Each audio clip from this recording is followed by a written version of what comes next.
Hey guys, what does money mean to you? Fill in the blank for a second. What money means for me is blank. Is it security? Is it control maybe? Is it supporting your family?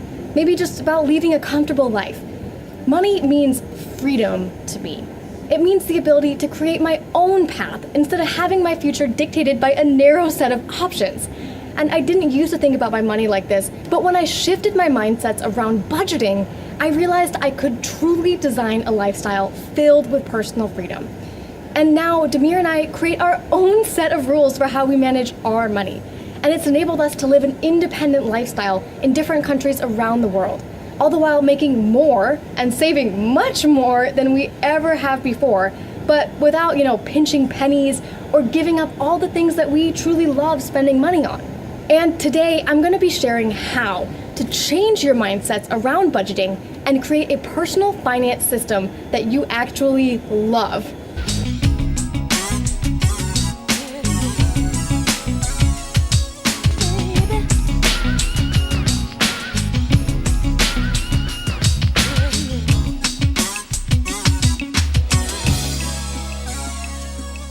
Now, regardless of what money means to you right now, it is a necessary element of our lives, and it helps us create the freedom and control that we seek. But money can also seem so elusive, right? Have you ever felt like no matter how much you make, you don't seem to save all that much of it, right? Maybe you found yourself thinking, if only I could save more money, or I know I need a budgeting system that actually works for my personal finances, but I just have no idea what that would actually look like. Or maybe you've tried so many times in the past for, keeping a budget, but for whatever reason, it just didn't stick. You didn't do it consistently. Now, for much of my own life, thinking about money, or actually the lack of money that I had that was in my bank account, made my chest and my shoulders just tighten up with anxiety. In fact, I found that I stopped breathing. And I'd come up with an excuse not to check my balance, so I was constantly overcharging my account. And I was a hard worker, but my bank account was a constant reminder that I wasn't good enough, that I wasn't making enough money, that I wasn't getting ahead fast enough. Because if I was good enough, wouldn't I be able to reach my savings goals with ease? But the more I avoided taking that extreme ownership of my finances, you can imagine the worse and worse it got. And one day I realized that I was just going about it all wrong. It wasn't actually me that was the problem. It wasn't my salary that was the problem. It was actually my attitude towards money. So today, what I want to share with you are the top 3 attitudes towards money that I had all wrong, and the new attitudes I replaced them with in order to grab the reins back and step into the driver's seat. I'm also going to share how you can get access to my brand spanking new course on budget hacking that shows you my step-by-step process to actually love your budget in just 1 hour per month. So I'll talk about that later. And what's different about my approach to money is that I leave many of those traditional budgeting methods by the wayside because they simply don't work for me and my way of life, and they cause me more stress and guilt than relief. But before I share more about my step-by-step process, you'll need to understand those 3 fundamental mindsets about money. So number 1, making more money is actually not the answer. And let's get honest, guys. This is something I'm actually quite indignant about in our culture today. We don't talk about money. Finances aren't emphasized at all. And if you make a lot of money, you're considered successful. And if you have money issues, it's automatically because you aren't making enough money. But get this, Michael Jackson was $500 million in debt when he died, despite making more money than most of us ever will. Yet UPS worker Theodore Johnson, who never made more than $14,000 per year, when he retired, he was worth $70 million. What gives, guys? Same thing with my own father, who was an immigrant who came to America with his suitcase and $700, and he's now more than happily retired. But he never made more than the average middle-class salary. He emphasized to me that it's not about how much you make. It's about what you do with the dollars and cents that you make. And the secret is, it's not about how much you make at all. It's about how much you keep as well. All businesses manage both how much they make in revenue or top line and how much they keep as profits or bottom line. When I managed a $1 billion business back in corporate, one of my mentors explained the importance of this to me, saying you need to walk and chew gum at the same time. And we need to do this with our personal finances too. It's actually a balancing act. And once you shift this attitude, you'll find a sense of objectivity about your finances that you've never had before. And instead of judging yourself or having an emotional reaction, you'll start to realize the tremendous control that you already have.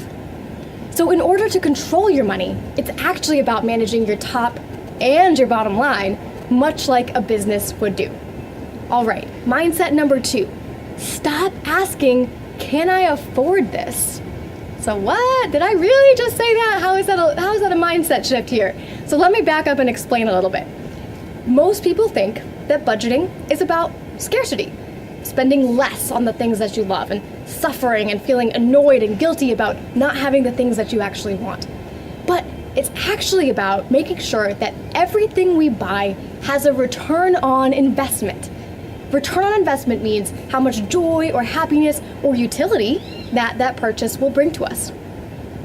This is a huge attitude shift, guys. So instead of asking, do I deserve this? Or can I afford this? Which are questions you ask when you're in a place of guilt and scarcity around money, try asking, what's my ROI if I purchase this versus if I don't purchase this? So for me, for example, I love spending money on restaurants. It saves me time versus preparing my own food, which I hate doing, and it gives me the opportunity to spend quality time with my husband and my friends. So the ROI on going out for me is high. But what's the ROI on having an expensive cocktail while I'm out? For me, drinking kind of makes me feel headachy and a bit yucky. So the ROI on that expensive cocktail for me is quite low. So do you see the difference? It's different for everybody, but just try this. Make a list of everything you spend money on, and then ask yourself which things give you a high ROI and which don't. And ask yourself, am I buying this because it has higher ROI, or because society is telling me I should look or feel a certain way about this? And then if so, is this truly the way I want to be? The goal here is to continue spending money on the things you love, maybe even increase your spending on those items, but to decrease or avoid the things that have a low ROI for you. All right, number 3. The real reason why budgeting has never worked for you before is because it's missing an important element. So if you've ever felt resentful about money or felt like it's been holding you back from achieving your goals, then this attitude shift was designed for you. We all know we should have a personal budget system in place, right? Just any system, really. But we don't stick with any one system consistently. And it's because we don't actually have a crystal clear vision for what it is that money is going to enable us to do. Money in and of itself just represents a unit of trade, right? The end goal of creating a money system isn't to accumulate money like a hoarder, right? It's to give you more security, more satisfaction, less stress, more adventures. So, what does your life look like with a budget system in place? And let me give you some ideas here. Say it's a year from now, and you're feeling more financially secure than ever before. And when you think about your money, you're relaxed. You're actually quite proud of your money system. You're on your way to reach your goals, and you're having more fun than ever. In fact, why not? Hey, you're traveling more. You're having more adventures with your loved ones. You don't feel deprived at all. And in fact, for the first time, you're purchasing indulgences that you've always eschewed before as way out of your budget. You're saving more than ever before, and your quality of life is way higher. So without a vision for what your money is going to be doing for you, the exercise of budgeting is basically pointless. So take a moment and write down what it is that money will help you with, what it's going to make you feel, or how it's going to be moving you towards those big goals. So there you have it. 3 major attitude shifts that will change forever how you think about budgeting. So guys, comment below. Tell me, what are your empowering attitudes about money that have helped you over the years? And what would having a rock solid personal budgeting system do for you if you had it as well?